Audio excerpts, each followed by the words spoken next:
Ukoma vangu utipe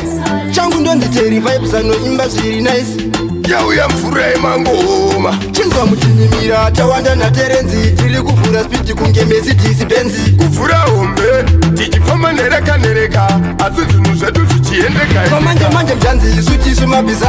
wemvura kupinda kwedu vamwe vakatiza tiri kucheka nekwese kuita kungereza tisu tiri kupura ngomafanikero kweza mabhiza anomhanya torovatamuramba munhu ende takashatirwa isu tine uturu basa tobata isusu pachikuru titu vanhu vanovakanzwa kuti vibes vakagaira katero vaisa ziva teri vibes ndatovewo hero ende ndatove pa15 kutobva ku0 vaindise kwachiti ndezvembanje nedoro vaimbosaisa mawexi vaiti toita majoksi vakazobvuma ndinoruma unge foxi pabasa handinganyarefanika noxi ndinovatongera zvirango kama manje mjanzi isu tisu mabhiza wemvura kupinda kwedu vamwe vakatiza tiri kucheka nekwese kuita kungereza tisu tiri kupura ngomafanikero kwesa mabhiza anomhanya torovatamuramba munhu ende takashatirwa isu tine uturu basa tinobata pachikuru ende titu vanhu vanovataka nengoma kunge vamwadoro vaitise kwachita tina kuenda kuchikoro batinasi nemangoma isu tave pamusoro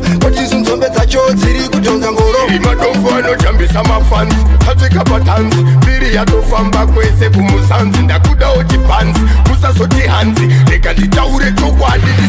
manje mjanzi isu tisu mabhiza wemvura kupinda kwedu vamwe vakatiza tiri kucheka nekwese kuita kungereza tisu tiri kupura ngomafanikero kweza mabhiza anomhanya torovatamuramba munhu ende takashatirwa isu tine uturu basa tobata isusu pachikuru titu vanhu vanovakanzwa kuti vibes vakagaira katero vaisa ziva teri vibes ndatovewo hero ende ndatove pa15 kutobva ku0 vaindise kwachiti ndezvembanje nedoro vaimbosaisa mawexi vaiti toita majoksi vakazobvuma ndinoruma unge foxi pabasa handinganyarefanika noxi ndinovatongera zvirango kama manje mjanzi isu tisu mabhiza